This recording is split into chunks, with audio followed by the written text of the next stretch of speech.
All right, what's up, YouTube? Counter Punch Boxing. Shout out to all the people out there. I greatly appreciate each and every one of you. Look, I'm gonna start putting out a bunch of little quick videos, man. I want to get caught up on the news, and but I don't like to flood the channel with a bunch of garbage though. So that's why I'm a little bit hesitant to do so. But Sergey Kovalev. Now, look, you guys remember about a week ago I made a video talking about Kovalev, and I said, look, he needs a little bit of humble pie. He needs to humble himself, whether it's defeat, robbery, corrupt judges, whatever, early stoppage, whatever you want to call it. The fact is he lost 2 in a row, lost the belts, and he's in kind of a bad situation right now. Now he's still with Kathy Duva, main events, right? They're trying to bring him to a different, I'd say a different atmosphere in boxing, right? They're trying to stay away from certain judges and officials and whatnot. So now, not only are they're scouting out new locations for Kovalev to fight at, they're also looking for a new team. So we've got a coach here.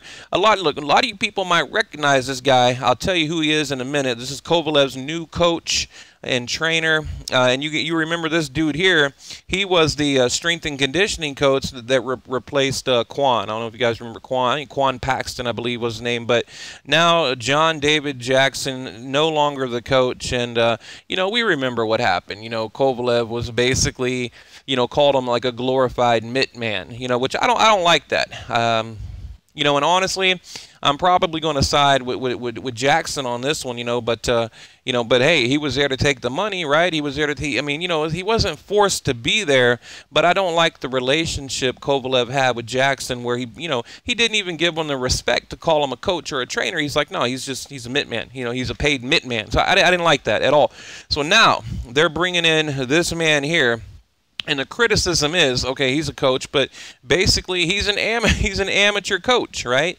Really no one on his resume, and that's the criticism. They're saying, he's, pretty much bringing in a pushover, an amateur coach that Kovalev can boss around and push over like he hasn't learned a damn thing, that sort of thing. But look, one thing I do like is he is an amateur coach, right? And we'll get into who he's trained and kind of a little bit of background on him. But at least Kovalev can get back to the fundamentals, because I think if you're working with an amateur coach, that's basically, you're going to get back to the fundamentals of boxing, and that's what Kovalev needs. But number one, I can tell you right now what Kovalev needs. Number one, okay, is he needs to lose the ego and become humble and realize that he's not a one-man show and he can't do it all. So, with the Shabransky fight coming up, I hope, he's got his head in the game right. And that fight right there will tell you where he's at, because Shabransky, that's not a pushover.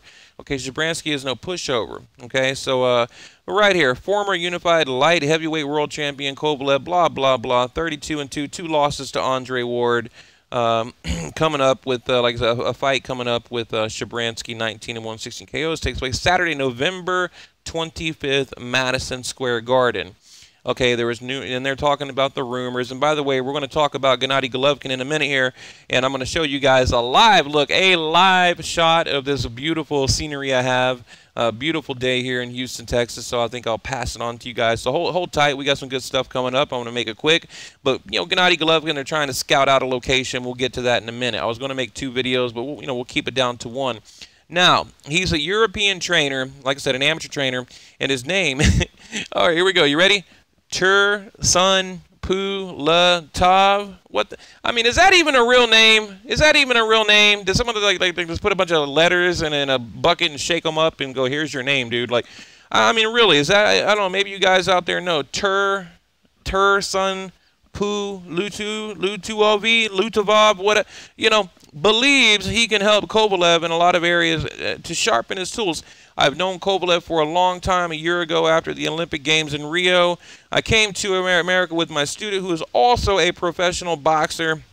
Here we got to know Kovalev more closely, and since then we are actually one team. I could not refuse the request to work with him.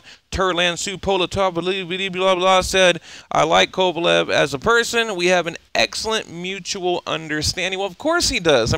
Look, this is like the opportunity of a lifetime. Of course he likes him, right? What's not to like?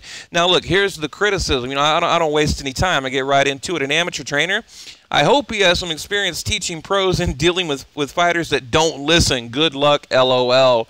Wow. Okay. Got the cheapest cat he could find. A fucking amateur trainer, dude. The quicker Kovalev goes away, the better it is for boxing. Fight Adonis. Well, you know what? Adonis Steven keeps running, so, you know, how can you fight a guy that keeps running? You know, I'm not going to get into that. But Kovalev can hire who he wants. He will always be his own trainer, and just because he lost to Ward doesn't mean he's done. Done with. Ward out the picture. Kovalev is still the man at 175. Our favorite. Now, you got to remember that Ward is now, Andre Ward, now retired. Okay? And this dude brings up a good point. With Andre Ward out of the picture, you know, who's number one? Right? It could be Kovalev. Could be. We don't know. You know, I mean, he definitely has some issues. Look, the first fight was a robbery. I'm sorry, that was a robbery. Second fight is debatable. It's debatable. Was it an early stoppage? I think it was. I think he should have allowed him to continue. You know, so we could at least got a clean knockout, something. You know, so you know, just a ton of controversy. But I'm glad we're past it now. I don't want to bring it up so you guys can argue in the comment section. But I'm glad we're past it. You know what I'm saying? So. But, you know, look, I guess it's not a good move, but it's a step in the right direction, okay? It's not a good move, but definitely, you know, a step in the right direction for Kovalev. You know, at least he's willing to work with anyone, you know, labeled a trainer, right? So, but right here, Gennady Golovkin, let's get into it real quick. Gennady Golovkin, good to see my friend Chad Estes at Dallas Cowboys. And Dallas would be a great city to fight, and you are so correct, my friend Gennady Golovkin, because I will be there literally every second of the day if it's in Dallas. I'm telling you guys now, I'll bring you the best coverage if the fight is indeed in Dallas. I mean, that's like right next to my hometown. Right here, Tom Loeffler, and this is it, and I'm going to show you guys a live shot of this beautiful view I'm looking at as I talk. Team Gennady Golovkin boxer together again on the way to Dallas for a big Takati announcement and scouting location for the next fight. So, pretty cool, pretty cool. If I would have known Gennady Golovkin was going to be in Dallas, maybe I could have went down there and checked it out. But look, the fight, you know, Kovalev, he you know, whatever. You guys can hash that out. But Gennady Golovkin, Canelo, it needs to be in Dallas. I mean, no more of this Vegas bullshit. Like, when are these guys going to learn, right? Like, when are they going to learn that, you know, like, what is the definition of insanity, doing the same thing over and over and expecting a different result? Bam! Look at that view, ladies and gentlemen. This is my view. That is a blue sparkling pool that I'm about to jump into. Yes, yes, indeed. So, yeah, I just want to show you guys. We got sunshine, palm trees, and blue water. I mean, you know, that's how we do it in Houston right here. You know, I'm off today making videos, chilling, loving life, and, you know, I just wanted to share the view with you. So, but anyway, guys, I'm going to leave it at that. Put it in the comment section. What do you think?